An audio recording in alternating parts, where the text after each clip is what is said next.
taking over for Sarah Huckabee Sanders, but she has continued radio silence, so we don't know much about her or what the plans are moving ahead. Let's talk about it more with our friend Stephen Kent from Young Voices, up late with me on the Final Five. I think at this point, Stephen, we might get a briefing when we finally seal that Greenland purchase.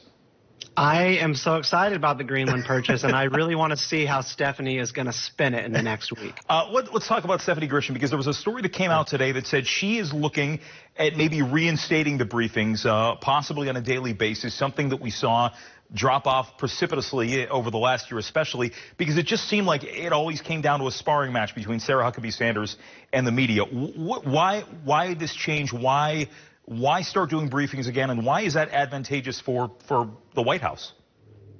Well, there has certainly been no value added for people watching the news when they turn on the TV in the middle of the afternoon and Sarah Sanders was throwing down with Jim Acosta. So, I would be actually pretty optimistic if they did not reinstate the press briefing. We get all that we need in terms of information from the man himself, President Trump. Why validate it was somebody who's up on the podium, acting as if those things are true? Well, I think when I hear that, and I know that a lot of people on my end in the fourth estate look at this and saying, look, they owe it to us. They have to speak to the American people. And the president does that on Twitter. My question is, how if you're just maintaining that Twitter response and that Twitter interaction, how do people ask questions of the administration then?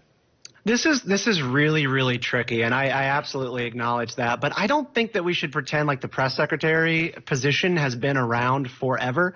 It's an invention of the 20th century, and this president in particular hops in front of cameras and the press any opportunity that he gets before he boards Air Force One and the helicopter and when he's getting off. The flow of information, I think, to the credit of Stephanie Grisham and what she said to Eric Bolling, is quite open. I think the trick is that the press secretary is enshrined in sort of this veil of courtesy and tradition where we're supposed to sort of accept them as credible narrators for what the White House thinks about a given issue. But what happens when that relationship has been soiled? And what happens when you know that the White House is propagating mistruths? And you saw this in the Obama administration. You saw this in the Bush administration. What good is it to validate the things that are coming out of the White House if they have been shown not to be true?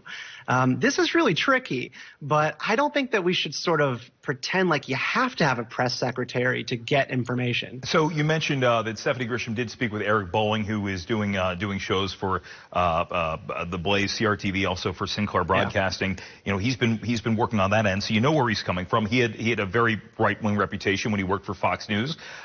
What's the game? Because again, your responsibility is to speak to the entire nation, not just the people who agree with you politically. So what's the advantage to picking somebody like an Eric Bolling and speaking with him when you give your first official interview as press secretary?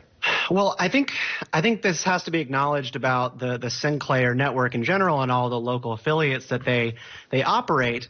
Local news by and large is not very tainted by partisan forces and reach. Preach it. Yeah, this is something that a lot of people understand. Your viewers understand this as well.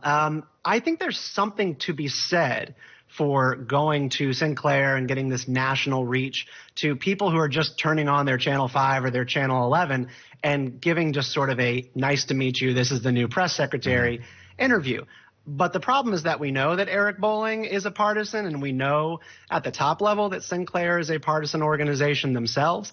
So, it seems like they just did sort of an introduction to the nation and average movable audiences. If you go on Fox, people aren't movable. If you go on MSNBC or CNN, people are not movable. But you go on local news, that's where you talk to, I think, everyday people who just want to get it straight. Look at you.